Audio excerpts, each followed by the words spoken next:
L'Ateneu Universitari Sant Pacià celebra el primer simposi internacional sobre la reforma i les reformes en l'Església. Hi participen conferenciants de molts indrets, entre ells James Mallon, sacerdot canadenc conegut per ser un gran expert de la nova evangelització. El rector de l'Ateneu, Armand Puig, ha inaugurat el simposi aquest matí, explicant per què cal, en l'actualitat, parlar de les reformes de l'Església. El terme reforma no va unit a un període o a un altre molt precís i prou, sinó que, de fet, tota església que es plantegi seriosament el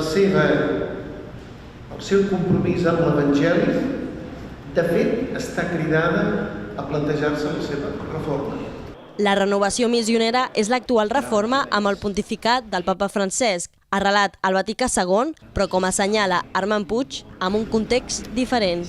Em semblaria que té sentit parlar de renovació missionera com farà el pare Mallon aquesta tarda mateix i tornar a l'Església la profunditat de la història i el seu compromís amb la humanitat sencera. Nosaltres no som pastors només dels batejats. Som pastors de la humanitat. Després de la presentació del simposi, cada un dels conferenciants han repassat les reformes de l'Església.